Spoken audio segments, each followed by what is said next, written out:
Cricket বোর্ডের দুর্নীতিগ্রস্ত কর্মকর্তা কর্মচারী ব্যক্তিগত সম্পদের হিসাব নেওয়ার কিছু ইস্যু আমার সামনে পরিলক্ষিত হয়েছে। দুদকের যিনি মহাপরিচালক রয়েছেন তার কাছে আহ্বান করব এ বিষয়ে কোনো তদন্ত কোনো কিছু থাকলে তিনি যাতে আমাদেরকে অবগত করেন এবং এগুলো যাতে জাতির সামনে উপস্থাপিত হয়। গরমে আরাম নিয়ে হবে না হাহুতাশ, ঘুরলে পরে ওয়ালটন ফ্যান বাতাস আর বাতাস। বাংলাদেশ ক্রিকেট বোর্ডে বিগত সরকারের ফ্যাসি সরকারের আমলে অদ্যাবধি 2008 সাল থেকে হতে অদ্যাবধি পর্যন্ত মেয়াদীন চিহ্নিত ক্যাডারদের, যাদের মেধাহীন চিহ্নিত ক্যাডারদের দিয়ে নিয়োগ প্রক্রিয়া বাস্তবায়ন করা হয়েছিল এবং 2018 ও 2024 তথাকথিত ভোট ডাকাতির নামে নির্বাচনে বাংলাদেশ ক্রিকেট বোর্ডের কতিপয় কর্মকর্তা ও কর্মচারীদের একটি অংশ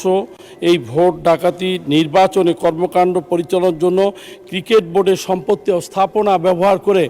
যে অনৈতিক কাজ করেছে তাদের আইনের আওতায় নেওয়া হবে কিনা সেটা আমি জানতে চাই মাননীয় স্পিকার। আপনারা সকলেই জানেন যে বিগত ফ্যাসিস্ট সরকারের সময় থেকে 2008 সাল থেকে ক্রিকেট বোর্ড সহ বাংলাদেশের সকল স্পোর্টসকে দলীয়করণ এবং রাজনৈতিকরণের মাধ্যমে বাংলাদেশের ক্রীড়াঙ্গনের যে একটি স্থবিরতা নিয়ে এসেছিল এবং বাংলাদেশের ক্রীড়াঙ্গন যেভাবে ধ্বংসের পথে চলে গেছে সেই ধ্বংসস্তূপ ক্রীড়াঙ্গনকে নতুনভাবে দলীয়করণ মুক্ত রাজনৈতিকরণ মুক্ত করার জন্য আমি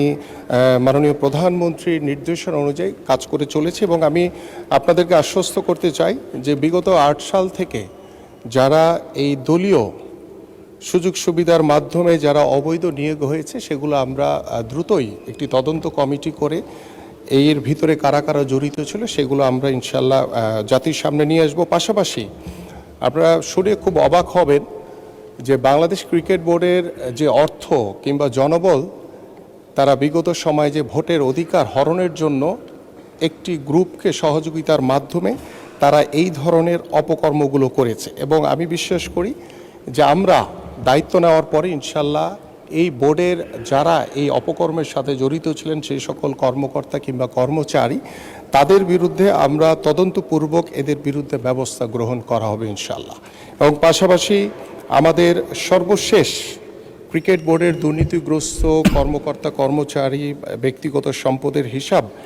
নেওয়ার কিছু ইস্যু আমার সামনে পরিলক্ষিত হয়েছে।